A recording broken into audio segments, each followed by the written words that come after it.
And we're live. Hello, ladies and gentlemen, and welcome to episode 13 of the Beyond Retro podcast. I'm Tyler Baker. The table is all here with Mr. Kennedy himself, property of the Hello. Boogeyman. Yeah, property of the Boogeyman. Yeah, the Yep. wrestler. And Ma Joe Locke himself, Jojo Amato, the Rotten Amato, the king of customization. Oh, well, thanks for all those names and shout outs and everything. Yeah, I was trying to get everything all set. I was running late. I had to reboot. Almost look like bouffanting your hair there, the way you're kind of playing through headphones, as if you're making sure your hair is nice and puffy in the back. Yeah, I'm trying something because, either way, I know I got the worst connection for all of us. So, like I said, I always gotta flip my tablet the other way so I can't see what's going on. In case fans are ever wondering what the hell I do half the time, I take my tablet, I flip it to where the camera part is aiming at me, but I can't see what's on the screen. It's on the other side. So then I take a mirror and I put the mirror in back of the tablet as a reflection so I can see you guys as I'm talking. And it's just to make it just a little bit just a little bit clear because my connection in my video feed is horrible. And if I had it the other way, it would be even worse. But I did want to say hello to JSP in the chat room and also SSJ Mitz. JSP said, "Now I have a machine gun." Oh, ho, ho. And SSJ Mitz maybe knows Nathan Kennedy because they said, "Bring on the Nathan Kennedy," and said, so I don't know. Is that somebody you know, Nathan? Yeah. That is a former coworker. That is Jose Delgado, who streams video games on Twitch all the time. So he's always he always pops in and checks out the show. So hey, Jose, hope you're doing okay and not completely miserable right now. There you go. I've always heard that "Hey Jose" from myself all the time. That's what everybody would say to me, so I can relate. And we got Iceman Traveler. He said, "Sup?" He's in the chat room, so thank you for joining us. And yeah, we have we'll have commentary of something particular for a Christmas episode, but we always do other just side rants and rambling. There's always other things that come up, and not even Christmas related, but I just finished watching The Punisher. I don't know how long that's been on Netflix or anything, but I admit I did kind of a binge watch. I tried to finish it up in a week. I don't know if either of you guys have watched Punisher. What's that? You hypocrite. I'm going to watch one week here. I couldn't help it. I don't even know when it started, but I got so into it. I just love seeing what the Punisher does. So I've been into that. So I've been doesn't do a whole lot of punishing in the show, though. Well, from what I've seen, there's been some pretty good punishments. There's been some stuff he's done. I don't know how many. What you see in Daredevil season 2, and I enjoyed it, for the most part. But when I look back at the series as a whole, it was quite disappointing. I just felt I forgot Nathan hasn't even watched it yet. Yeah, I've been slacking off. I've only watched the 2 seasons of Daredevil, so I haven't, and like half of Jessica Jones. So no Luke Cage, no Iron Fist, no Defenders, none of that shit. No Punisher either. Yeah, when you talk about Daredevil, I can't remember what season of Daredevil it was, if it was 1 or 2, but I'll admit that there was like one of the most epic fights I think I ever seen in any show was when Daredevil was going down that, staircase, that spiral staircase. Season. Oh, wait. Are you talking about when he's got the gun taped to his hand? It's when he was fighting people down every single level up the steps. Down the steps. It was like just insane. I've never seen that much fighting and action in a show. But do you know which one I'm talking about? Where he fought all the way down a spiral staircase? I immediately want to say I think that's from season 1.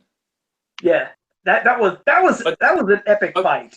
Were so good. So many great action sequences that are done right there on camera. Not a lot of fast edits like in a Christopher Nolan Batman movie where you can't tell what the hell's going on with the fight. Yeah, I like seeing what's happening. You're right, in a fight, not where there's just flashes and like what just happened, but that you could pretty much see what was going on all in Daredevil. Maybe he couldn't see it like we can, but you know what I mean. But either way, yeah, we could see that pretty damn good. It was good. So I just had to ramble that. I just watched. Glad you enjoyed the Punisher. Hopefully season 2 will be a lot better. I know obviously with where they leave you off, you know where they're going with season 2, which I'm looking forward to that. But still so far, Daredevil season 2 takes the cake. As my brother did watch all the Defenders and says you can skip through parts of it because he said there were certain episodes. I just never got around to finishing it. But he swore that it was still quite good, the series overall, even though it's got a lot of filler episodes, he says. But yeah, I was kind of left hanging watching the Defenders. That's actually where, believe it or not, I did finish through Jessica Jones. I went through Luke Cage, Iron Fist. I mean, I did watch them all, but when I don't know, there was just something in Defenders. I was like, I mean, it's pretty good, but I actually stopped and I just jumped to Punisher. I probably were not as enthusiastic after watching Luke Cage, Iron Fist, and Jessica Jones, though. Yeah, that's what I mean. I think that's why I just stopped. I mean, when I got to Defenders, I just kind of, I don't know, I lost slight interest and just took a break. Then I found out Punisher was on, and I went right to Punisher. So I can't even remember how many episodes I got left of Defenders, but I'll get back to it. And Nathan, yeah, I think I'm trying to picture, because, the stuff that Nathan likes and kind of getting into action. I don't think Nathan's going to flip over. I think you're going to like Luke Cage. I do think you're going to like Luke Cage. Jessica Jones, okay. I think everyone admits that tends to be at the bottom of the totem pole when it comes. Yeah, I'm trying to be nice, but even Iron Fist was kind of like dragging on. I was like, dear God, what's going on? I was just pissed off. I was like, do something. So, yeah, I can't wait to find out your reactions, Nathan, when you finally do get to those, whichever, when you decide to get on it. I'm kind of superheroed out in a way. Like, there's just been so much stuff the past, man, when Iron Man and let's see, like 2008, 2007. It's kind of like when Dark Knight and Iron Man came out around those times, and then it was just avalanche of every year. Here's a superhero movie, and it just like some of them are good. Like Tyler still hasn't watched Guardians of the Galaxy, and I keep trying to tell him, I'm like, it's that one's actually, in terms of like the story, the pacing, the humor, to me it like sticks out, but in a good way, because I kind of start to, they're all just kind of the same now. So like the Netflix show, like with Jessica Jones, I think I watched 4 episodes, and like it's good, it's fine, but it just sort of like drags a little bit, and then it's like the last 5 minutes something happens, like, all right, well, I guess I kind of have to watch the next one now. Yeah, Tyler, what's your main thing with the Punisher? Because you were like, yeah, this was really good, and then you flip-flopped on it a little bit. What sort of changed? When I was watching it, it was good, but then after the first episode, you kind of feel like, okay, they're changing course here, and you're wondering how long they're going to stay this new course that they're putting the Punisher on. And when the series is done, they wrap up things where you're thinking, there shouldn't be any wrap up here, at least with the majority of the casts here. Like maybe the story, but where they lead the Punisher and Microchip, I feel like unless they decide they're going to blow it all to hell in the second season when the inevitable season 2 villain comes in, and when you see the end of the last episode, you know what villain it is. But I'm going to guess Kingpin. Well, we won't say whatever it is. We won't say. We don't want to ruin their. Just spoil it for me. Who cares? No. But I would expect for season 2, that Kingpin would make an appearance. I'd expect, because this doesn't spoil anything because it's a throwaway kind of scene, but they mentioned the Nucci family, which fans of the comic books, the Nucci family, Nucci was the first mob family that Punisher went after in the Welcome Back Frank storyline written by Garth Ennis. So when they mention the Nucci family, they get obliterated at the beginning of the first episode. You're like, oh my God, is Nucci and the Nucci family, like they're going to do the Welcome Back Frank storyline almost? And they don't do it. So I'm thinking maybe there will be retributions for that, as like planting a seed in season 1 for the events of season 2, where you've got the villain at the end of season 1 showing up, and you bring in the Nucci family in season 2. So you've got these 2 new mob bosses fighting for, revenge for the Punisher, since Punisher is responsible. I'm pretty sure he's responsible for some of the Nucci stuff, I think. I'd have to go back and rewatch it, but there's characters in the show that you're trying to get invested in. You kind of feel like you're trying, but there's not a whole lot there. And it's like I said, there's not a whole lot of punishing going on in the show. There are times, yes, but compared to what you see in Daredevil season 2, it's a major step down from what you see in that. And some people may argue otherwise, but I was expecting to see what you saw in Daredevil season 2 cranked up a notch. Yeah, maybe they'll crank that up for Punisher season 2. Maybe that's when you'll start seeing. They will, but I felt like they changed a bit too much, a little too much humanizing. Not that the Punisher isn't human at times when in the comic books, where he can be a sympathetic character towards other people in unfortunate situations and so forth. I mean, I can think of a few off the top of my head. He's not strictly a machine walking around killing anybody that looks suspicious. He does take time to, do nice things for people, but I don't know, Nathan. You just have to check it out. I mean, obviously it's popular, but Yeah. it's I think this one's just gonna be a matter of opinion, not like The Last Jedi, where people are completely divided. I feel like the Punisher it could also be picked apart to where you feel like, what, it wasn't as good as you thought it was. So the more I kept thinking about it, the less I'm like, God, you know what, it really wasn't as good. But I still got to see The Last Jedi. I still haven't seen that either, but I'll try to get around to it. Maybe next week I'll finally see that, because I'm sure it's something that we'll have to discuss on this show. It definitely will be for a treat, Joe. You're in for a treat. It's a blast. Oh God, yeah, it's awesome. I mean, it's better. No, wait, like I said, real quick. I obviously I don't want no spoiling of good or bad, but seriously, does Tyler really hate it and you really like it, Nathan, or do you both hate it? You can just tell me if you love or hate. Tyler hates it. I was trying to be like, well, this was all right, and Tyler was like, no. And then I woke up the next day and I started thinking about it more, and I'm like, you know what? Yeah, that was kind of stupid. So Tyler kind of got into your head, huh? No, not so much that. It's just when you really start breaking stuff down, and yes, I'll have to wait and see. I don't want to say much more. If I start to say anything, it might tend to be spoilers for you and anyone else that's watching. Have with the film, when I talk to people that say they liked it, they're having a hard time trying to argue that stuff. And I want to like this movie. I didn't want to go in and I banked on my Christmas vacation from work to going to see Last Jedi multiple times over the break. I intended to at least see it 3 or 4 times, like I did Force Awakens. I won't be doing that now. They ain't getting any more of my money. And it's disheartening. And then when I tell the people, "Did you really like that part?" They go, "Well, no, I didn't like that." Well, what about when they did all that? Well, yeah, you're right, about that.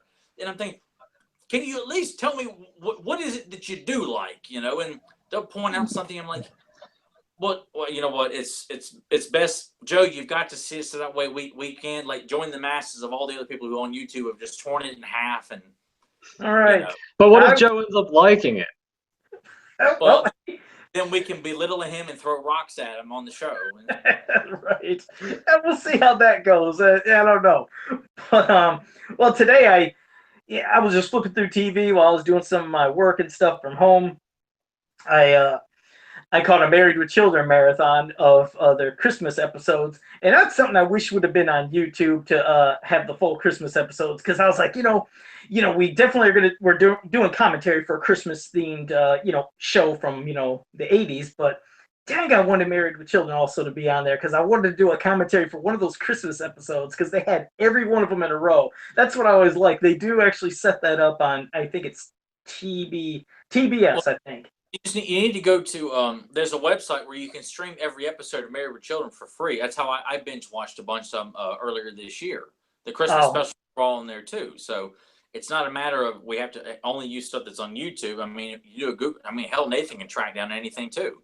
I mean, just to say though, I mean, there's safe sites. I mean, of course, I know you're not saying you. I would not recommend if it was. I've recommended. This is I forgot what it is, but it's all about Married with Children. That's all this website is devoted to, is housing every season of Married with Children, every episode of Married with Children. So no, it's a safe website as far as I know. Yes. It's kind of weird that they haven't got a copyright strike on them or something.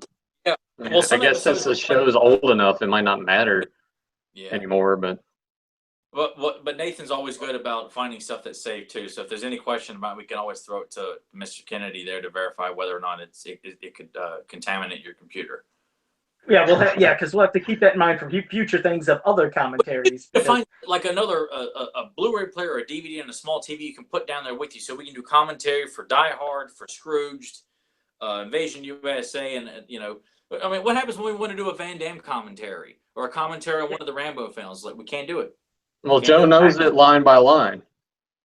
He No, has the yeah, movies right. memorized, so it's gonna be fun. No, I'll have to set something up. You're right, but yeah, like you know, you were mentioning all those great Christmas specials. I mean, we definitely have to throw in. What did you say again? Is it Jaws 4, Jaws Revenge? Which one is it? That's the big Christmas episode. Even just Oh, yeah.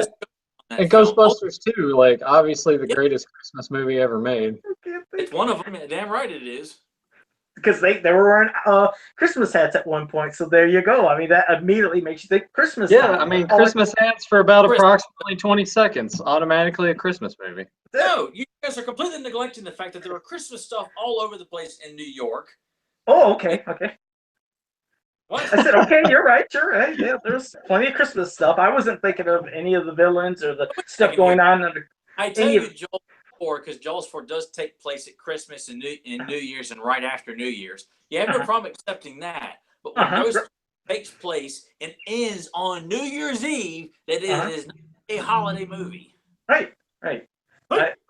Yeah, exactly. I don't even accept Jaws 4 either. But I agree. It's great. We'll have to remember that for future episodes. So even just getting you guys to watch Jaws 4, it's an hour. It's less than an hour and a half, I think, just to hear what you guys have to say about it. Given amongst all the really crummy shark movies that have been dumped out by the Sci-Fi Channel, you know, there's good. Sharknado was better. Sharknado was better. 2 was better than Jaws 4. You know, with all their guests every year, what do? Have different celebrities every year for Sharknado, and you know they're meant there to die. Oh yeah, that's just absolute cheese. But no, I'll keep it in mind because I've never seen Jaws Revenge. I've never seen that. I've seen the third, I mean up to 3, but I just for whatever reason never did see Jaws Revenge. So like you said, I can Netflix them all. I can watch them all on Netflix. Yeah, I mean I don't know if maybe for just tossing around like we would say the Jaws films for the summertime. Just because, you know, hey, when the summer season starts, you know, Jaws comes on TV. They always play all 4 of them back to back on AMC. Sure, that'd be great. And to let fans know that yes, next week we'll be just going into back to regular topics, even though it'll be New Year's, Eve and stuff, around that. I mean, around the New Year's Eve time, we're just gonna be jumping into other things. This will be our last Christmas theme for obviously this year, but we want to try and do a commentary. So when Tyler was talking last week about some of the episodes he remembered, I started going to YouTube because he said one that I hadn't seen in years. I was like, let it be on YouTube. Found on YouTube, and the second I started watching, it's like memories started coming back. I was like, that probably would be kind of cool just to do some commentary on that episode. At least it's something on YouTube that anybody can find. But go ahead, Tyler. You could, lead people into what we're going to discuss. Yeah, if hopefully you've seen it, and if not, I think you're in for a treat. It's a really good Christmas special that genuinely holds up. The Garfield Christmas special, which unfortunately is not replayed on CBS or any other channel for that matter. They're too busy playing How I Met Your Uncle and all that other nonsense and Must See TV and all that, horse shit. Did you say How I Met Your Uncle? What did you say? Yeah. That show's been like off the air for like 5 years now. Well, I don't even think they play that anymore. Well, Raymond blows the milkman. Yeah. Designing Women and The Nanny. Yeah. The Nanny's still on CBS. I don't know. Point being is that this amongst many other great Christmas specials is just fallen into extinction. So unless you purchase it on DVD, you've recorded on VHS and transferred to DVD like I have, it's a shame that these specials are just pretty much forgotten to time. Like people don't reference. Frosty gets played and Rudolph and Charlie Brown. Those are immortal classics. But to me, Garfield deserves to stand right next to all those. Rudolph, Frosty, Charlie Brown. Garfield's Christmas special should be right there in the Hall of Fame of Christmas specials for kids. I wonder why. I mean, sure, I know that, sometimes they want to have things to where people can relate to something. But you know what? Like, we don't have Charlie Brown stuff on TV all the time. It's like, why wouldn't Garfield be shown? He has his own comic strip in the newspaper every, day. And, I mean, he has it in every day.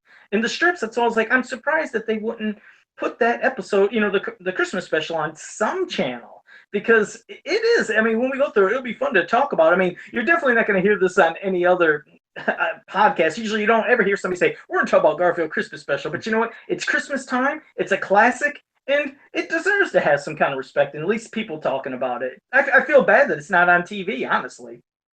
No, no, I've never understood that. It's a very limited amount of Christmas specials that get played, and then it's movies like Elf and a lot of generic movies that just get repeated views every year. It could be a rights issue, or maybe they feel like because of those god awful Garfield movies starring Bill Murray that people are like, you know what, no, we're not playing this. Maybe that is part of it. That's what I was gonna say. I was gonna be at those shitty live action Garfield movies. I want to ask you something. That's weird. You just mentioned that. You said Bill Murray doing Garfield's voice for the animated ones, correct? Yeah. Okay. Yeah. I mean, all right. Well, I always thought, unless I was wrong, that the Garfield's voice for the cartoon reminded me of the voice that was on Ghostbusters for the guy who played Bill Murray's character. Was that it? Yeah. Okay. Lorenzo. Isn't that weird? I mean, isn't that kind of? I mean, it's strange that look how it kind of came in a way full circle. Garfield, Bill Murray, kind of relating for characters, and it's weird.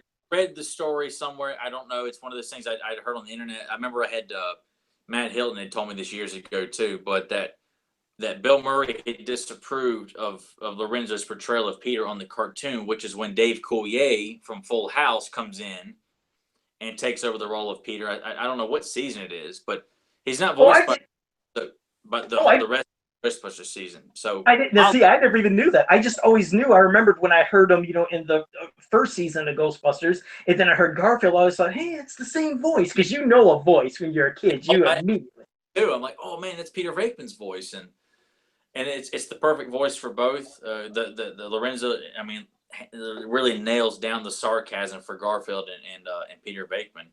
But when all right. Story of apparently Bill Murray showing disapproval, which I don't know how that connects to, like, okay, fire that man. I don't like how he's portraying my character that's in the cartoon, and then I'm going to go play the voice of Garfield in two god awful films that do a disservice to the classic Garfield cartoon voice. Strange. Of music. Well, I mean, to be fair, Bill Murray is like a cranky asshole. Like he's funny and he's made good stuff, but he's a jerk. Yeah.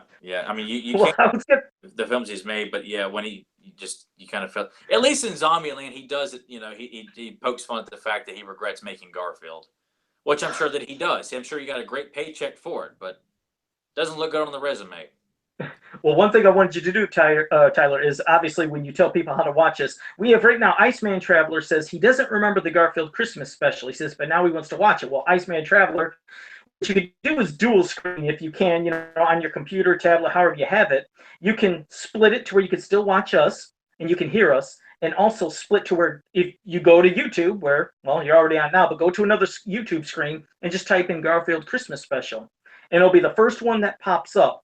And Tyler's going to tell you what to do, how to do it, and you'll be able to watch it and hear our commentary. And if you want later, after you're done with this episode, go ahead and just watch it and listen to, the cartoon, the whole thing in itself. But you'll be able to dual screen and at least enjoy it right here on YouTube with us.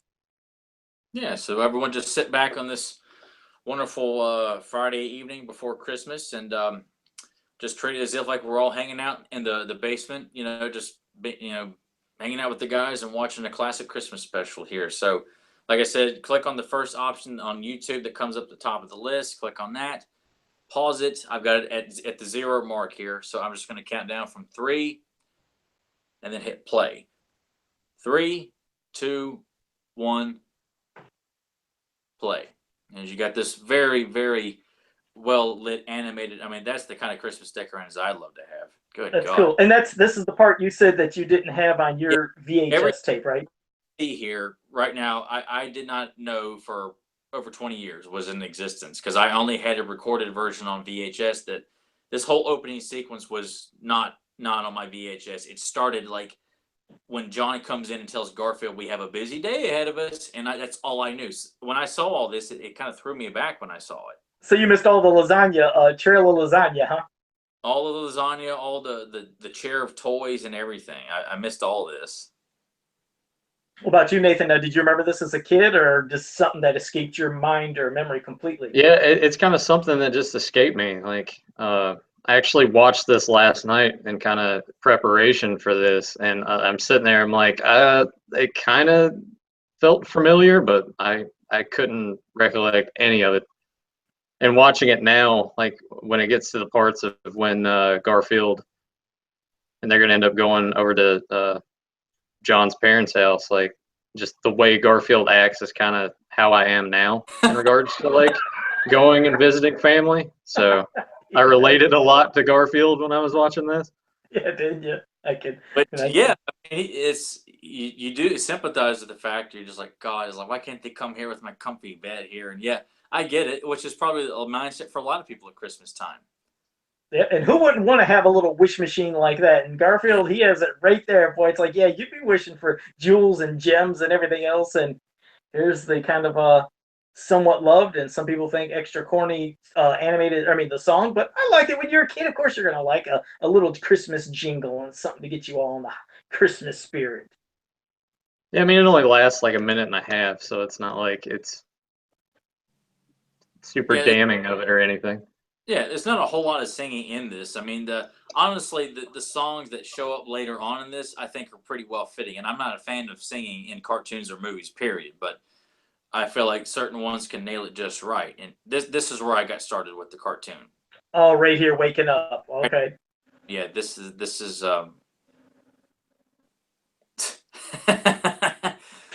Yeah, that's it. The shape of him buried in his box. I've always thought that was such a cute and funny image. He always loves doing that too. That's basically Garfield in a nutshell. You know what's funny is memories came back after watching this. I forgot. I had this like little obsession along with He-Man and video games and horror stuff. For some reason, I did have an obsession with Garfield things. I found he was popular in the 80s. God, he was popular. Yeah, I mean, you had the suction cup Garfields that were on everybody's car in the world. You know what I'm talking about. I had these like little mini Garfield figurines. I even had I still have like this big Garfield that's like a big life size. But I found those things. I was looking through some old toys and bins and stuff. I was like, man, I had a bunch of Garfield stuff. It's weird. I mean, it's strange that you could get into a cat out of all things as a kid. But so yeah, that's why when this Christmas special came out, it just made it kind of extra cool. But yeah, I definitely didn't remember anything until I started watching it. Then slowly, memories started coming back. I'm picturing that's Nathan in the car, like with that sour look on his face. Yep. Like that's when he's no. Like I completely relate to Garfield. I'm just like, I don't want to see all these people. Yeah, no, that's and like true. Odie's just sitting there like super positive and ready to go. Yeah, Joe would be John, I'd be Odie, and Nathan would be Garfield sitting in this car. Like Joe's Mr. Positive, and I'm just kind of sitting there like, okay, whatever, that's fine. Nathan, it's not, just exactly. And he's just like, oh shit, I'm trying to get everybody in somewhat of a good mood. And also JSP in the chat room, he said Garfield and Heathcliff. I watched some Heathcliff. I can remember Heathcliff. I love Heathcliff. Yeah, I watched that a lot too. Yeah. I had the Garfield glasses from McDonald's and the little Happy Meal toys of Garfield. When they were. I still got them. You still got? I got those glasses. I got them glasses. I'll have to get pictures of them. That was. Oh, I'm glad you said that. Christmas time, like it seemed like McDonald's connected with Christmas too, with all those cool little Christmas Muppet babies at Christmas time, stuff like that. The Happy Meal toys. Yeah, toys and those glasses. They always felt so Christmas-like. Just kind of got you in the mood. So that was weird. I'm glad you brought up them glasses. I forgot about those. But no, I do like when they get there and it's when it's going to start when Odie does something in particular. That's when all my memories flooded back of this Christmas special because it still took a bit. Like this whole car trip, it still wasn't in my head too much. It's like, still not quite remembering this cartoon. But once they got in the house and things started coming, I was like, oh, okay, now I'm remembering. It took a bit, but once they got in the house, that's when all the memories came back. They do a good job. Like the background artists make this look it's absolutely cozy and the perfect Christmas atmosphere. With the roads are perfectly clear, but snow all over the place in this country home outside the city with Doc Boy and John's father here, which Don Cobb. Yeah, I always thought, that's the one. I thought he looked just like Garfield, his brother. I thought his brother Doc Boy always looked just like Garfield. Of course, they're all similar with the same kind of eyes, but it's just and there's the grandmother that you love, Tyler. Isn't that right? Yeah, I like Grandma a lot in this, especially towards the end of it, which her laugh was something my dad tried to mimic a lot when I was a kid.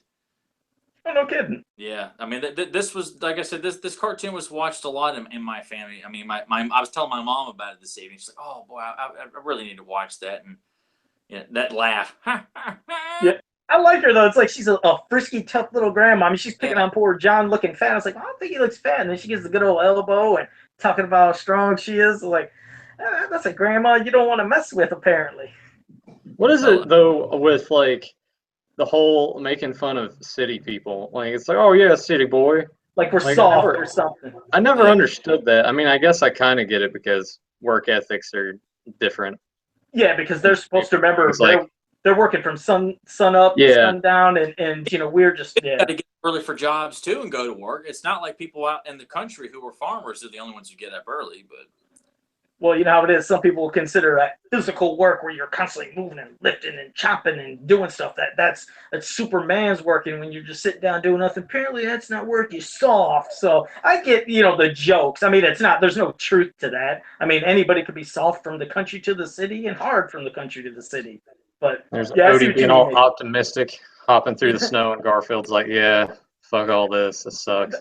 Can't get much worse, right? Oh man, there it goes. I shouldn't have said anything. Great here. I like the look on her face here, like when she's caught. I just like, yeah, but what I love is, I have a story about that. My dad made a pot of chili one time, and it was in wintertime. He went to the store. My brothers and sisters tasted it, and they're like, I think we should put more chili powder. Now, they're older than me. I was real young at the time. They went nuts with shaking the chili powder, like crazy into that. Stirred it all up. They heard him come home, and then they hit chili powder, sat down, and he had it slow cooking. So he's like, let me taste this up. And he tastes it. He's like, something ain't right. He goes, God, that's what is wrong? He's like, did you guys do something to it? And of course, I didn't say nothing. I was freaked out. My brothers and sister, they fessed up to it. Oh, was he pissed because he can't eat too much spicy stuff. He couldn't eat it, and nobody else liked it. Even if my brothers and sisters spiced it up so much, they didn't even like. So this giant pot of chili went to waste. He tells me this story all the time. To Robbie, you remember when you wrecked that damn chili? I was like, I didn't do it. Taking the blame for it, huh?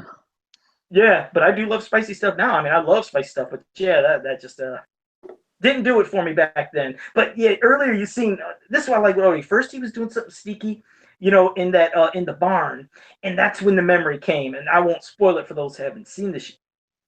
The hell? I'm hearing fire trucks going around. You know what? I'd love to look out that window right now, but I'm not going to. There's probably we have a fire truck. I can hear it. This fire truck every 2 days before Christmas, it comes around. It's probably doing this holiday parade. They do it through our neighborhood. The fire truck is set up and it has lights and Christmas lights, and Santa Claus is on it. And go hey, shut the hell up. Damn, I'd love to take the camera over there, but I wouldn't know we're watching this. Oh shit, it doesn't only. I forgot about that. Oh, the kids love it in this neighborhood. They go nuts because it looks like a parade. And listen, now they're doing music. Shot coming up here, the shot of the eyes. Like as a kid, I just thought that was the coolest shot. Like, oh, that food looks so good. It did. And I always thought this was sweet for her to be feeding him food underneath the table. And yeah, how poetic, a Christmas parade going by while doing this. There's a shot missing there as I watched this. Was there? What was missing? On my version, when she holds the food down, Garfield and Odie are smiling really big, and then she's in multiple places. So there's a missing shot there. You're gonna have to find that and show it to us because that would be interesting. I wouldn't know because I haven't seen it. I've watched it so many times, that's why I have it memorized. But and I mean, I imagine the version I have is played in 1987. This is the, I don't know what this will be different, but Garfield is full. He is filled up. You don't see Garfield getting so full where he doesn't want to eat too often. He's eating. Nope. That's currently what my stomach looks like now. Oh, would you just get back from a giant feast at someone's house? No, that's just what my stomach looks like now. I've gotten fatter. It's like, I'm fat, Joe. I'm just fat. That sounds like, okay. I've known Nathan have weight on his body one time in his life, and it was like, wow, Nathan actually has weight on his body. Yeah. And here's this, I think, part that you kind of like, Tyler. It's coming up here. It's not quite yet. It's okay. Yeah, it's once they this whole tree fiasco here. Once they realize they can't put the star, we need to hit Garfield. The touching grandma moment comes up after all that. It's like you think they would have had a ladder or something too, you know? Oh, that Yeah, yeah, I get it. but it gives Garfield something to do. I love how the look on Garfield's face. Yeah. He's so unenthusiastic. A hero. Real quick, Iceman Traveler said I should have stuck my head out the window and said, I should have kept the mask on and yelled, shut the hell up to the fire truck. Oh, yeah, that would have been. And Clemens and Billy Madison in his underwear. Right. Oh, nuts. But here we go, Garfield. This is what cats are good at. They're good at climbing trees, so no issue for them. Gosh, I remember a kid thinking he was up so high just based on this shot. When he finally gets to, I mean, I thought this was extremely intimidating to me as a kid. Just the music and him climbing and climbing and climbing. And especially when they show the teetering, it's always, yeah, it does make it look freaky. Yeah, and he does that too. But you know, cats always land on their feet, so you know if he fell, he's good to go. Got the stuff. His mark here when he lands, it says whoever invented a Christmas tree should be drug out into the road and shot. You're like, God, a cartoon is mentioning shooting somebody. How ballsy that's 80s for you, man. Yeah. Another relatable quote. Yeah. Nathan needs to hold that one down. Ooh. Yep. Yeah, I love that. I always loved in cartoons just watching they show something like a shot like that, the Christmas lights and everything. Just that stuff just got to me. I just love seeing Christmas type stuff like that. Which is why I was tempted to look out that damn window while we were doing this podcast, and I wasn't going to do that live. I was also damn tempted to take the camera, and we were going to have like a double thing. But that's Christmas. We're doing Christmas. You couldn't have timed that any better for it to happen. And now, so how long does that usually last? It usually goes for 15 minutes through the neighborhood. They will stop and they'll actually, when kids come out, Santa will give them a little something. That's why the kids freak out. They don't even know what's happening half the time, but they see Santa going by, so they go nuts. So, yeah, about 15 minutes. Look at the grandma. She was getting down there on that piano. I like the reaction of John's mother right there. Yeah, I do too. Yeah. But that's a live grandmother, definitely. She does like getting down. Tender Christmas moment here, and once this, which it just looks pleasant. It's Garfield's on the. It's a good song. It doesn't make you feel like you're rolling your eyes like, oh God, it's just beating me over. Look, this beautiful animation of the shot outside. That's just because there are times a lot of people don't like songs in their cartoons, their movies. They can't stomach, but then. Yeah, this little sad moment, that's this is the one that it just was. It's a very touching moment. As a kid, I thought it was sweet, but that's really bad. As an adult, though, it's a lot more. It means a lot more. You think a lot as an adult. You sympathize with her past and the Christmases back then, and which is as we get older, it's unfortunate that you look. They won't be as magical as you had them at one point. Eventually, I mean, you can always still enjoy it, but sometimes you always feel like it won't be as good as it once was at one point. And that's the sad part about Christmas. And this moment always it really hits it out of the park, but it's done in a very touching way. Yeah, talking about her husband that's now gone, no longer with her. Yeah, that it's as a kid you don't maybe grasp it as much, but you're right. Once you start watching as an adult, that things like this can get you. I mean, like for me, as a kid, it's like I'd have Christmas morning here at my house, and then we'd either go to my mom's side of the family, and all my cousins and everybody are there, and then we go to my dad's side of the family, and then just like over time people pass away, people move away, and people have falling outs and everything. Like you guys are right. There's you look back on those Christmases and you're just like, wow, like I haven't seen this person in like 10 years.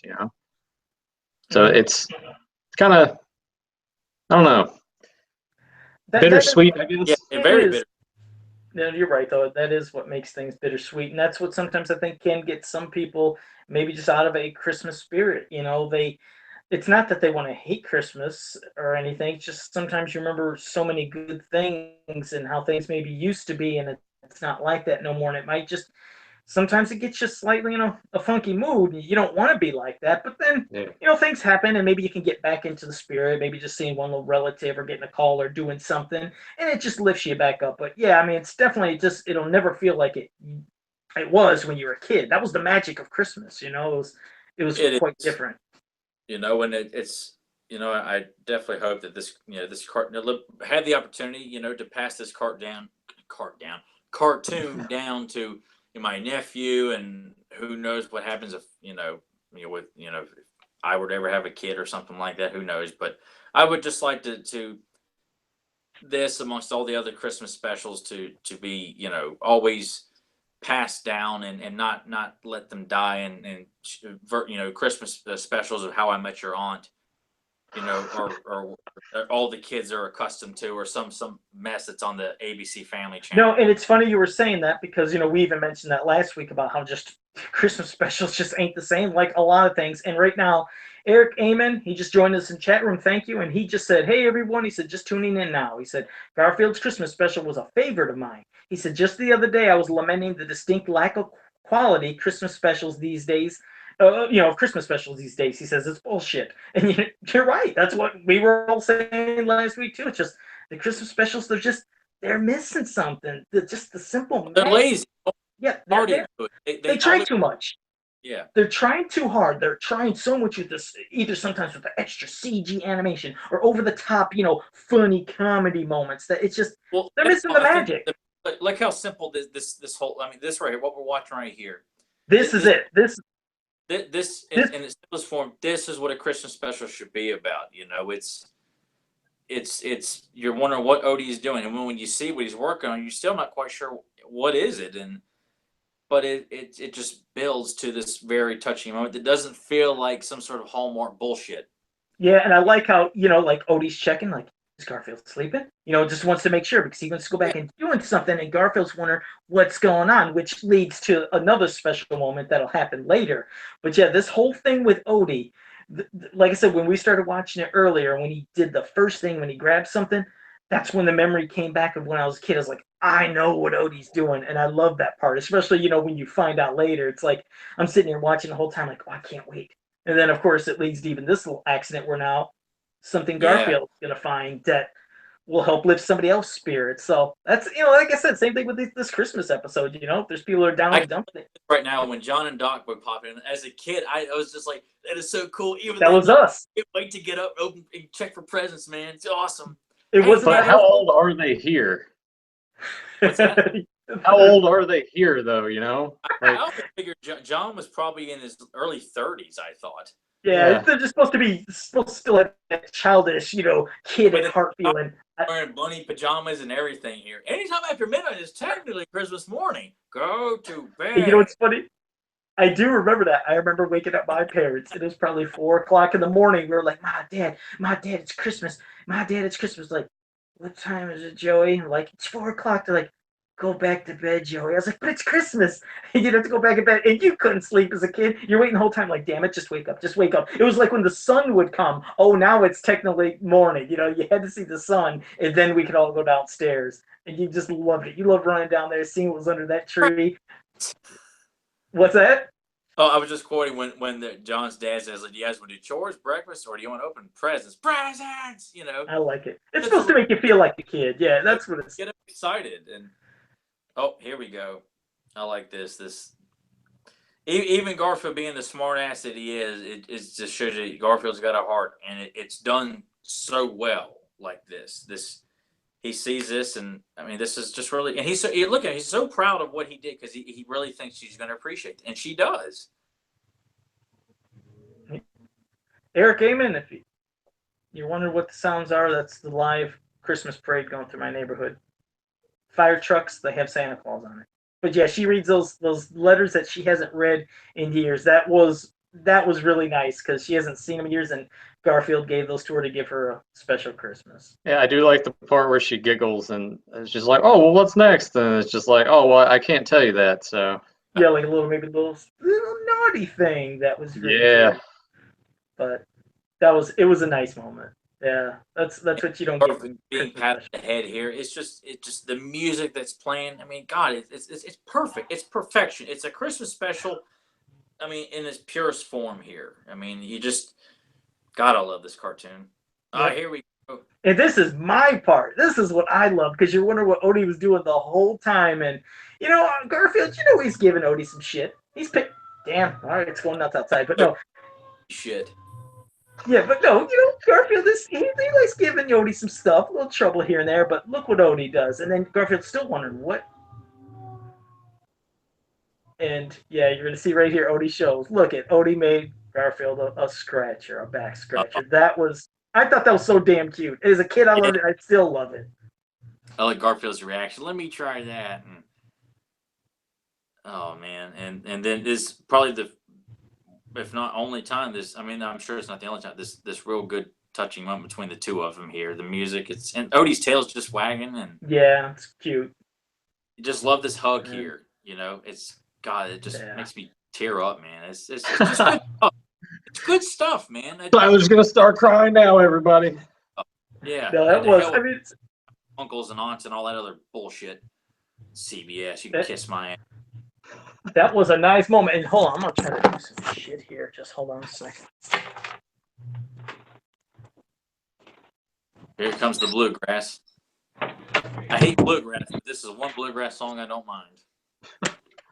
Everyone's doing the jig. Yeah, doing the jig there. A turkey or two.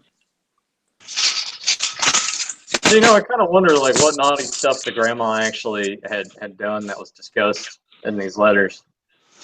Yeah. Just kind of feel like the old love letters when they recorded, like him. Yeah. I'm still live on the show. I was trying to find that thing, but I couldn't. Okay, I gotta go back. Yeah, I tried. That son of a gun stopped.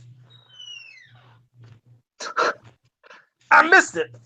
Well, hold on. I gotta flip me back around.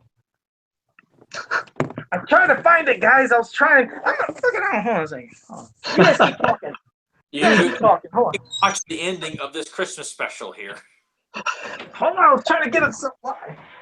All he missed was the bluegrass jig and the credits. But wrapping it up with tender moments, and we get Joe's finger, like all this like squeaking and someone screaming in the background, and yeah, gets squeaking in the background. And you're crying and everything, and we're just. I want to talk about the grandma giving the hand jobs that were talked about in the letters that weren't openly said. Jeez. Joe's taking time to show the Griswold across the street. This is breaking footage here, people. We're breaking kayfabe here on the podcast. We're seeing more of Joe's background here. Yeah, anyone that listens to the audio version is probably gonna be like, oh, okay, well. Well, if you listen to audio, track down the live action version on YouTube here, because as of right now I don't even see anything. I don't. Damn! Either. Hold on a second. Of course, I completely lost all. Hold on a second. Why are you? Hold on. Let me see. Wait, can you guys see anything now? Hold on. I feel like Joe's acting the Blair Witch Project outside his house right now. Damn it. It's like that time I jumped in on the wrestling episode. Oh, let me flip it this way. Can you guys see anything? I can't even flip my thing the right way. Why are you pointing the camera at yourself? Why? Well, I'm trying. I'm trying to go live, seeing if I can get anything, but nothing's popping up. Oh wait, now do you see it? Across the street, leave it. All right. If it drives by, but that's the Christmas.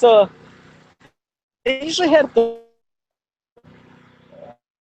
but it would go driving down. Trying to get that for the kids, showing that Santa's on there. Yeah, I feel like Joe's about to lose his connection or something. Yeah, I'm really impressed. Well, that's it. Yeah. Did you see it? It's usually pretty cool. It usually has really loud music though when it goes by. But yeah, that Santa's on there and he usually gives stuff to the kids. I mean, that's cool that they thing do live stuff on the like show. that. He's not even paying attention to us, Nathan. He's right. He's waiting for Santa to come by and give him. Oh, Santa! Oh, little Joe still hiding behind your mask, you naughty boy. That's pretty cool. See? You keep cutting out, man. We can't make out what the hell's going on. I know. I kind of see Santa on the whatever the float thing. That's pretty That kid is frightened. That kid's as frightened as I was when I was a kid. Hey, can you get that kid and bring him on the podcast so we can talk about his experience? Look at that. It's a blurred. Wait for the music to kick on when it goes by, though. There you go. Hey, I didn't do it live. All right, now I'm going back Blair Witch Leatherface's projects. Back to my house. Wait, what? Wait, what? What's it?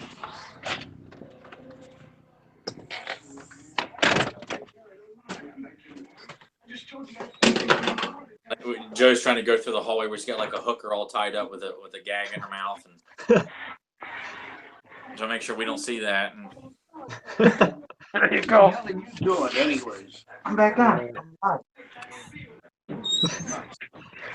Okay. Hold on. I'm back. Hold on. Now I gotta flip my camera and so, there we go. Ask you during that masterful filmmaking you granted us with, did you take your mask off when you went outside, or are you staring the straight too? it's on. Sorry. They might know me about like this. Okay. Woo. All right, let me put my headset back on. I just imagine Joe just wears the mask like all the time. Anyway. I do too. Like he goes to the bank, he goes to the grocery store, takes a shower with it on. Shower with the mask. He gets a haircut with the mask on. That's right. He gets a shower. I was like, you guys probably couldn't hear anything that was happening because it was so muffled out there. But I was like, I had to get that thing live. All I heard was something that sounded like a generator that was constantly going on, some kid crying in the background, and you being like, oh, look at that. Look at that. Well, it was. No. The Iceman Traveler said, "You all right, Joe?" Yeah, I'm cool. I'm cool. I'm upside down. I don't even have everything right. Oh, okay. Wait, I'm getting back to normal. No, yeah, they had a generator. That's what was making that real loud sound. And there was kids that were just petrified to hell that were just being sat on Santa Claus' lap. Okay, see, we went from one thing to another. I had to do that. You don't get that anywhere else. Where else are you going to see somebody going out live for some Christmas Santa Claus? No. What's that? We didn't get it either. Shut up! You got some of the. Nobody got it except you. Not me, not Nathan, not the people in the chat room, and no one who watches this 6 months from now. JSP said, "Now I'm in the upside down." Yeah. And he said, Iceman Travel said, "Please tell me you still have your mask on." I did. So okay, well, I'm back. All right, but no, hey. Look at Joe as if like he's one of the Klopeks. You know, hey, one of the hunters came out of the cave, and Joe comes out like scratching his mask, like Han scratching his hair. You know, I guess if you wanted to borrow something, he'd come over to your house. And I'm gonna have to watch this. Joe's door and bees come out and stuff. I'm just thinking, like, Joe, like, he got close enough. There's those kids that just sat on Santa's lap. They might have screamed at me. And then turn around and see this thing with a mask on. This is they probably outside. You know, hey, do you see this? Do you see this? You ruined their Christmas, Joe. The kids probably weren't crying until I came out. They're probably happy, and I was like, "Look at them! They're screaming at Santa." It's like, "No, they're screaming at you, you lunatic!" Oh my God! Oh Jesus! All fours like an ape outside. You know, hey, you guys see this, man? They know me by now. But yeah, no wonder why nobody was really talking though when I was out there. Probably, what is fucking Joe doing with that mask on? Oh God! You want to come in and watch the Garfield Christmas special?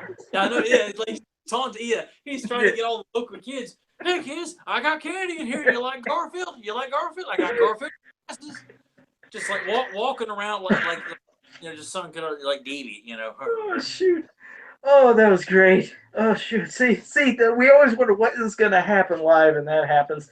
I'll have to watch it later just so I can see my Blair Witch Project style where I was flopping around everywhere.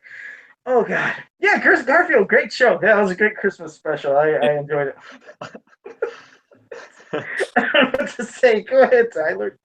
Oh Jesus, I gotta get the water on my eyes. The what? Oh, he's crying. Oh, okay. Go ahead, Tyler. You sure? Yes, I'm sure. Do you want us to show us the plumbing in your bathroom next before we get up here? Nope, all good. And I went out with I have long johns that has a big hole in my knee too. I'm out there looking like the poorest guy in the world. Got a mask. I got a ripped pajamas. A can of like open beef roni in a can. You just walk. Hey kids, you seeing this? Anybody want some hot sauce sandwiches? Yeah. Hey, offering kids hot sauce sandwiches. You like chili on your hot sauce sandwiches there, kids? I just don't know what to do. Okay, well, everybody in the chat room seemed to enjoy that crazy live moment. I forget. Okay. Joe just goes all to hell when Joe decides to step outside and show us his world. And Iceman Traveler said, "This is entertaining as shit." Though he says, "My eyes are watering." He said, "I was laughing so hard." And then JSP said, "Like a deformed elf." So I gotta stop. Okay, I forgot. Demon out there with his hot sauce sandwiches scaring the kids. Sometimes your head goes 3 days before Christmas. I completely forgot that we had people in the chat room, so I wasn't even I just wanted to get that damn. You just get the hell up and go outside. Hey, look at the fire truck, Daddy. And, oh God! Leave me and Nathan in here. Okay, Nathan, there was dance today. Yeah, I mean, you're like, hey, look at this, and Tyler's still over there, like, crying from watching Garfield, and being all sad and everything. And when I went out, my camera screwed up to where I couldn't even see anything. I had to keep hitting buttons, then I reversed it where it was showing my hand, and I hit it again, and then it finally gave it. It took forever, but I got it going. But all right, well. Get it going. Oh Jesus! Well, I think that wraps up. I don't know how you want to end this, Tyler, Nathan. What you guys have to say before we wrap it up? And how are we gonna end the show with just like, okay, I guess tune in next week, people. Stupid. Well, next weekend we'll be getting back. No proper capper to this segment here. There's no final thoughts like Jerry Springer. There is no. I guess we could do like Raw, hey, we're out of time on Monday night. Greatest night in history of our sport. Yeah, I remember when they used to do that. Yeah, they used to wrap it up and things were going wild and it just went off. What we should have done is when Joe's out there causing all kinds of chaos, it's like, we're out of time on Beyond Retro. See you next week, people, and then cut it right there. Right, what happened, man? Did Joe get abducted? Did he steal kids? And is he going to have to register as a pedophile now? Like, what's the deal? Hooker closet. I hated when they used to do that in the old days of wrestling, when you knew it was going to happen to. Because anytime they started talking fast, raising their voice, you knew, okay, they're going to end it right now, and then you're not going to see what happens. Yeah, most of the time, it's just like a random fight, and they never followed up with it that following week. It was just like some sort of we have no way to end the show, just cut it. Yeah, and make it look like something big. Oh, but no, next week we'll be. Go ahead. I was gonna say, you guys want. I was gonna throw this out too, just as a possible idea. You guys are not in any way obligated to say yes, but I figured, I guess we got one more episode in December, so I guess that could be kind of a random. But would you guys want to do like a Van Damme month for January? No. We could do a couple episodes. Oh, you guys can go to hell. No, I want to do Van Damme. I don't. Just right now, right? You want it at your own convenience, right, Jerry? No, we can do Van Damme. I didn't know about a whole month, but damn, I mean, Van Damme's good enough to where, yeah, we could do an episode of anything of his and spread them around. But like a particular. All right. If Joe wants to be stingy, you got to do Bloodsport. It has to be Bloodsport. All right. Then we won't do a full month, but you guys want to do Bloodsport? Yes. Yeah. Do that next week? If you want to.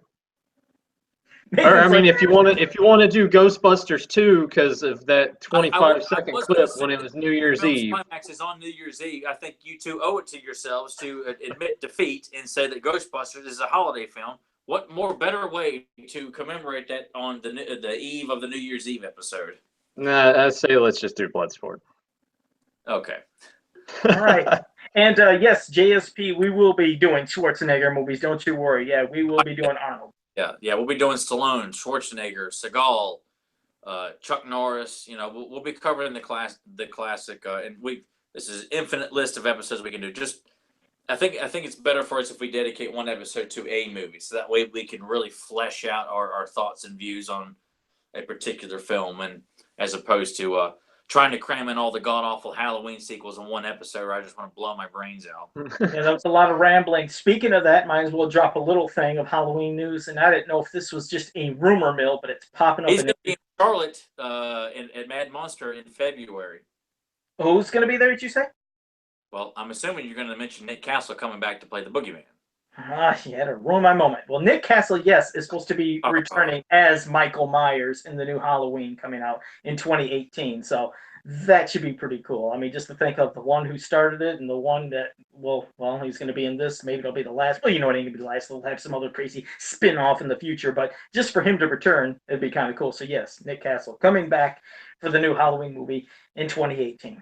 Yeah, like after hearing that news for that, since we're going to that convention next month, I kind of wanted to stop by and like at least maybe talk to him about that and sort of pick his brain. Well, yeah. How that came about, why they came to that decision. Because it seems sort of like an odd choice when you think about it. Well, I mean, and Dick Warlock, who played Michael in the second film, I thought had Michael down perfect too. You know, people just couldn't figure out the mannerisms of Michael. Plus, aside from they couldn't get the mask right either, but it almost felt like these guys weren't really doing anything specific. But at least I think with what Nick did in the first film, Dick Warlock at least tried to keep the same mannerisms, the same stiffness of Michael. You know, and not the scoliosis version that's in part 4, and I don't remember what the version was in part 5 and 6, but. Yeah, there was some strange version. Maybe it's just a kind of an extra kick to get people's interest in this remake or sequel that James Lee's back, John Carpenter's on as executive producer working on the soundtrack, and we're going to bring back the guy who actually played the original Shape in the film. So I almost feel like it's adding more spices to the stew to entice you, to bring you over to want to sample this because you're bringing in a lot of familiar faces to it. And you said that was Mad Monster or something, or what was that? Mad Monster in Charlotte, which is a convention me and Nathan have gone to several times. We haven't gone the last 2 years because the guest list sucked and it's just getting too much money. But in February, Nick Castle's going to be there. Freddy Krueger himself, Robert Englund's going to be there. And 3 members of the cast of Aliens, Lance Henriksen, Michael Biehn, and the lady who plays Vasquez. And they still have more people to announce, too. And then they're also in May, and I just found out about this last week. There's going to be another horror convention in Charlotte, Days of the Dead, and they're going to have pretty much all of the cast of Nightmare on Elm Street 3. So I'm probably going to have to go and get that poster like just completely signed by everybody. I have to. And okay, you said that's Mad Monster. It's in Charlotte, and because the reason I was asking the date was I know JSP was saying what convention. He didn't know about that in the chat room. So is that in what month? February 16th, 17th, and 18th in Charlotte, I believe. It's right after Valentine's Day. It's Friday, Saturday, Sunday. Okay, yeah, and even our producer Dirt, he put it on my wall. I couldn't remember the date, and he might know because if he's listening. But he said that there's going to be a convention where they're going to have 3 of the actors who portrayed Jason from Friday the 13th. Yeah. They're all going to be there in outfits or in their, in their movie outfits. But I'd have to, I don't know, Dirt, if you're listening, if you jump in and say that. But if not, I'll get the info to people later. I just can't remember. That reminds me, me and Nathan aren't interested in seeing this guy, but Joe would be that.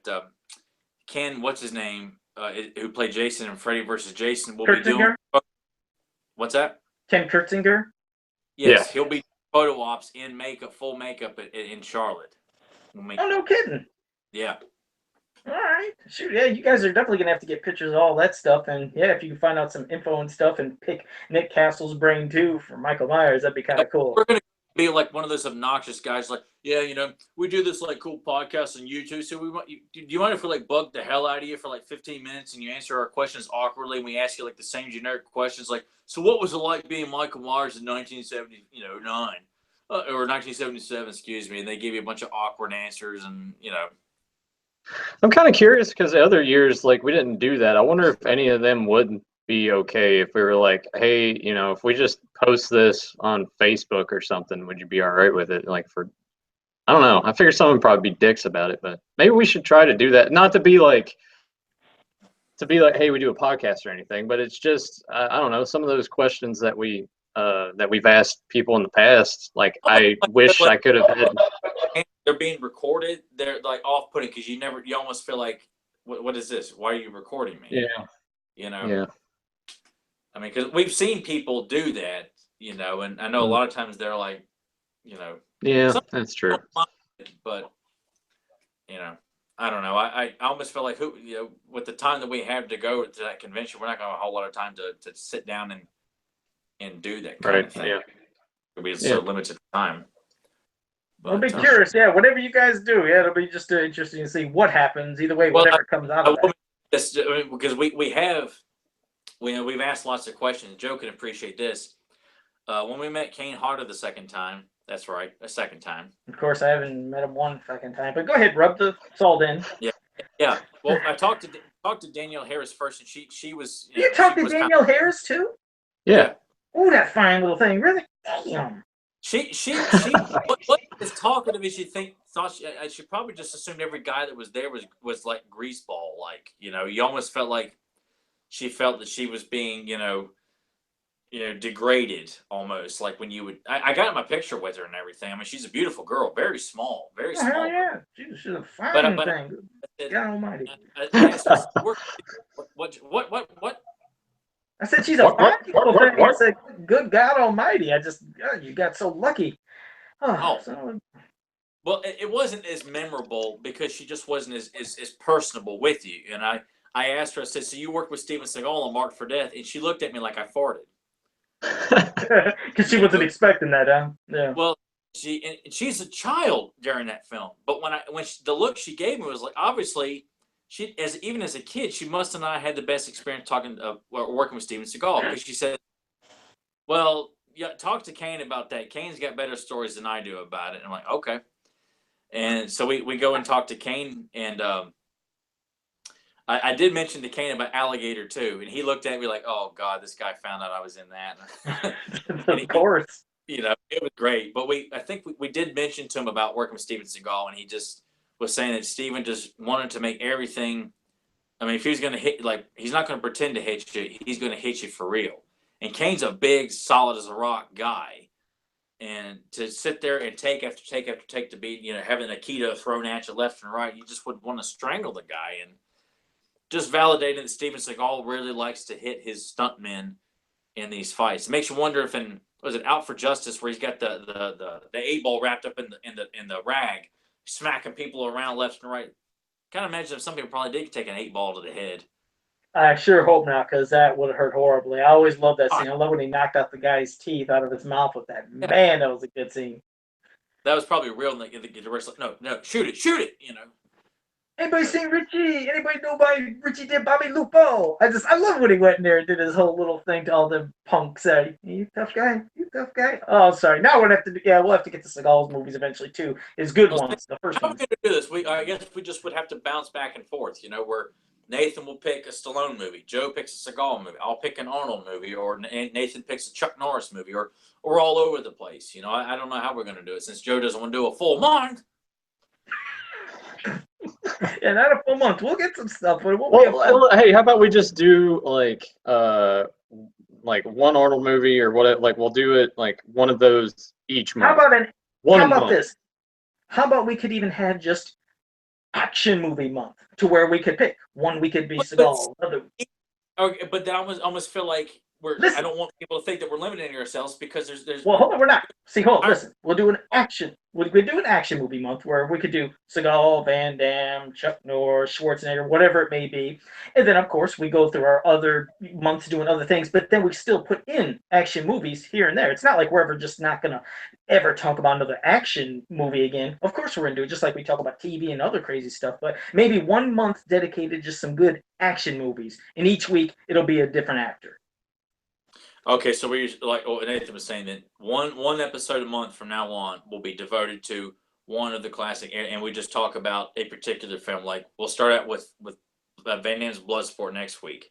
So a month from there, we'll pick a classic Arnold film, and then a month from there, we'll pick a classic and Seagal and Norris, and then we throw in a classic Wesley Snipes like Demolition. Well, not Demolition Man because Stallone's in that one, like Passenger 57 or something like that, or whatever. Sure, there's plenty. Yeah, there's plenty. So yeah, we have a lot of stuff. Okay, Beyond, all right. Yeah. I'll go along with the program. I'll go with the program. All right. Well, I'm still wiped out from going outside. So Tyler, Nathan, you guys, if you got closing remarks, go ahead, and then we can wrap it up so I can relax after I scared the kids. I guess you want to bring it back around sort of to the Garfield special. Do you want to? Anyone have any closing thoughts on that at all? Well, closing thoughts. I haven't, like I said, I didn't see it since I was a kid until last week when I watched again after we had our Christmas episode of Beyond Retro. It took me right back, like I said, after I started seeing a lot of parts. I remembered it when I was a kid, and no, it's something again you do not see nowadays in current Christmas shows. The ones I think it's over the top. They like I said, they try too hard. They force comedy. They're trying to wow you sometimes with some of the really good special effects if it's that CG stuff, but they're just missing the simple stuff that can touch your heart. I don't feel that heart touching stuff in current Christmas specials, but Garfield took me back just like all the others. But for those who's never seen it, go ahead and watch it. I mean, it's a classic, and it should be on TV, at least once a year, just like Charlie Brown and the rest of them. Yeah, it's heavily underrated, just like Will Benton's Claymation Christmas, and I'm sure everybody's got particular favorites, like Mr. Magoo's Christmas Carol. That's another one I feel like never. I've heard it mentioned before. I know Kevin Smith and Paul Dini talked about it on the I think Fat Man on Batman podcast one time, but that's another underrated one. But to keep it with Garfield, if you haven't seen it I suggest going back and rewatching it without our commentary, so you can really get the moments we're talking about and the humorous times, the emotional times, and try your best to make it one of your at least once a year watches. Give it a spin. Once. Especially close to Christmas, because it's a magical Christmas special. I recommend watching it closer to Christmas, the better. Like a Friday like this, or hell, even Christmas Eve evening, or watch it tomorrow. Tomorrow evening, watch it. Turn your Christmas tree on, turn all the lights off, and put on the Garfield Christmas special. And I mean that if that doesn't intensify your Christmas spirit, I don't know what will. I thought Joe was going back out to scare the kids again. I saw him just. No, I was just grabbing my balls. This is my bag. My balls. Oh yeah, I've seen those. Yeah, I don't know if you guys have seen the new ones, but this is the Jason Mad Ball. I love that they have a Jason one. They have Freddy. They have Leatherface. I think they have Predator in the Xenomorph. Okay. I saw people were picking those up at like Best Buy, but I went into our Best Buy and I didn't see any of them. Yeah, because I don't know. Yeah, I don't know. Yeah, I was gonna say I don't know if they popped anywhere else, but believe it or not, out of all places, these Mad Balls when they first came out were Best Buy exclusives. These horror Mad Balls are Best Buy exclusives, and when I went in there, who do you think was the one person that was gone? Jason. There was tons of Freddy and everything else, and I think they were $9.99. I think it was $9. Yeah, I think it was $9. I mean, I don't get many things, but when I seen this and I knew it was an exclusive, I said I had to have it. But I got on. I asked him. I said, "Hey, if you get more, could you call me?" And then they sure enough got it, and that's the only way I was able to get Jason because he's always the quickest. Anytime there's some Jason related merchandise, he's always gone before everybody else. Usually followed by Freddy, but I got him. He's pretty damn cool. It's kind of gross, got like worms coming out of the head and. Sculpt looks really good. I'm curious to see what the Predator one looks like. Yeah, the Predator one was actually pretty cool. I know you could Google search that image, but yeah, shoot, they're worth it. I mean, especially if it's just an exclusive to Best Buy and you ain't gonna see many more of them. It was just cool to see Mad Balls because, it's a coincidence he's got that worm coming out of his eye. The only Mad Ball I ever owned as a kid in this big form was Slobulus, and you remember how his eye was coming down? I just thought that was kind of weird and a coincidence out of all things, but yeah. What an odd thing to kind of like bring back after such a long time. It's kind of weird in a way. It's like, oh yeah, let's bring back Mad Balls. Heck, didn't they even I think they even re-released Mad Balls, like the original Mad Ball line. Like the baseball and the Mummy one, and I don't know all their technical names. I never owned any of them. Yeah, and they even have, I think, mini blind box ones or something small ones. So yeah, they're bringing it back, but then they finally did some horror stuff. So pretty cool. Yeah, it was random, but yeah, I just had to do that. There you go. All right, Nathan, what about you? Any closing remarks before Tyler wraps us up? No, just watching that again last night. Like I just have no recollection of ever watching it for some reason. I don't know why. Like I probably did at some point because I remember like it used to come on, uh, like what probably like late '80s to probably early '90s because Garfield and Friends was still pretty popular around that time too. Garfield and Friends was running in syndication for many years into the '90s because I remember Nickelodeon used to play them pretty frequently for a long time. Yeah.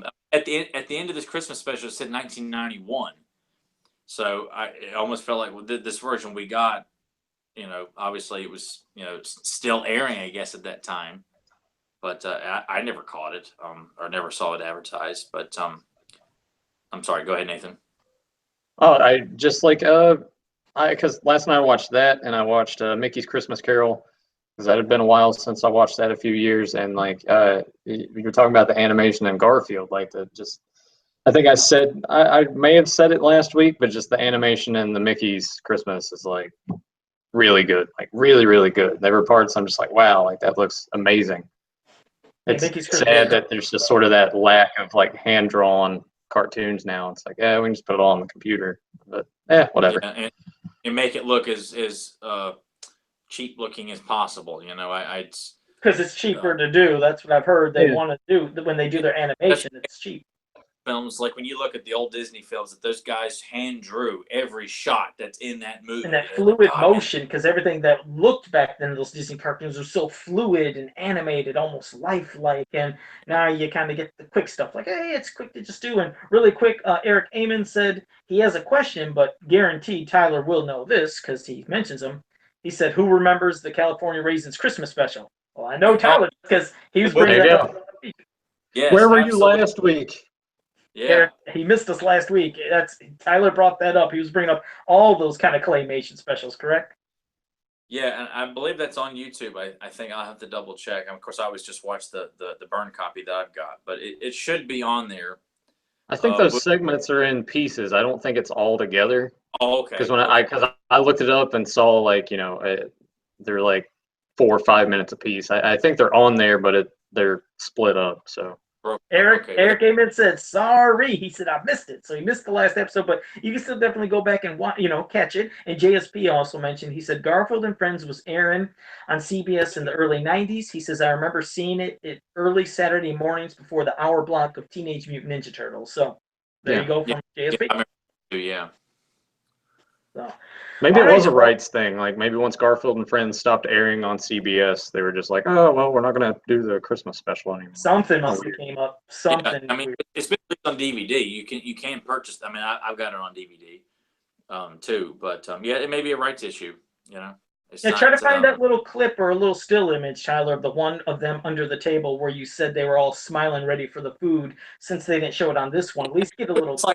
It's like when you watch original episodes of Saved by the Bell or like Seinfeld, like when they were originally aired, there's more scenes. Like when we get around to doing Saved by the Bell, I'd always watch it in syndication on TBS, and when I purchased it on DVD, there's certain episodes that have got extra scenes back in there because that was the original one that's released in syndication. They'll chip away some of the scenes. Same thing with Married with Children, yeah. The Christmas special. Yep, they do a lot of shows. Like I said, Married with Children gets so butchered. You get them on DVD, you're like, wow. I mean, the thing is, you could even remember like when you used to watch them, like when it was on, Fox 36, and if it was rerun, I remembered all the stuff. But once it went to TBS, I remember I was like, wait a second, I know there was another scene. What happened to this scene? What happened to that scene? And then I got them on DVD, and I was like, there they are. So yeah, each station has a weird way of editing and cutting pieces, and it can get quite annoying at times. But all right, man. Well, Tyler, you go ahead. You wrap us up. And yes, Merry Christmas to you all in the chat room, JSP, Eric, everybody who's watching. Yes, we appreciate all your thoughts in the chat. Thank you for joining us for our final Christmas episode, and we want to wish everybody that listening to this, as it's being recorded or at some point, just wish everyone the best of holidays, especially a very Merry Christmas. we'll be back for the new year, or pre-new year, with packing a punch and some fan damage with Bloodsport. So if the tender moments and kindness are, you've had enough of it, we'll be coming back with low blow punches and Bolo Young kicking ass and Ray Jackson with blood all over his face and the Kumite. What's that? Yeah, okay, USA. So, you know, that poor guy. I gotta say, even before we get to commentary of that next week, I remember that guy looks so over the top excited just to deliver his one line. Like he's thinking, oh, it probably was. He probably didn't speak any English, but it's the once you say "Okay, USA" with that deep voice. He looks so damn happy that he finally got to say his line and do the thumbs up. It's just that gets me every time I watch it. I crack up. Oh, I'll save it for next week. And I was dubbed, like, you know, and because a lot of those films they'll dub over certain characters and you don't know it because it seems to float. And who's to say that guy didn't have a deep voice? You know what we're talking about, Nathan? I gotta rewatch Bloodsport. I'm so like my memory's so bad with things. Like I could watch something and if a year later I'll forget like most of it. Well, my memory's terrible. Hell, I forget what I'm talking about 5 minutes ago. So let alone, so don't even worry about that. My memory is really bad at times. Happen moments. Yeah, I don't even know what I just did outside. But all right, well, yeah. So as Tyler said, Tyler, tell everybody where to go, where they can catch past episodes, where to go, and go ahead. All Beyond Retro episodes are available on YouTube and on Podbean, and go to the Beyond Retro Facebook page. It's constantly updated with the links for the downloadable link, which will be available in the coming days. Nathan, Joe, and myself and Doug are all available on Facebook for thoughts and criticisms. And we're not getting any thoughts or criticisms.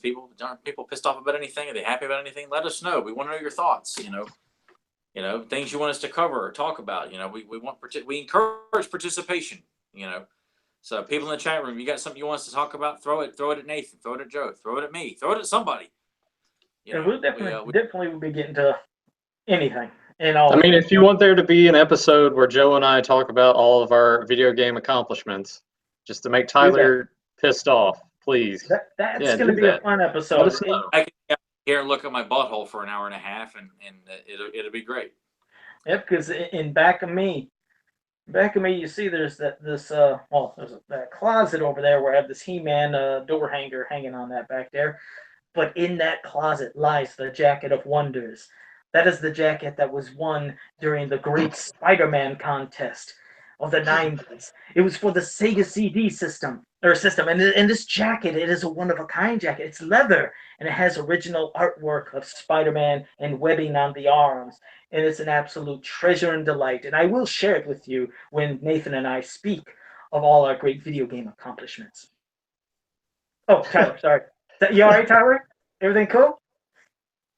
He's like, yes, I'm done now, Tyler Baker. Do we have any time for Christmas hauls from our childhood, just to make it better for him, or just a little bit?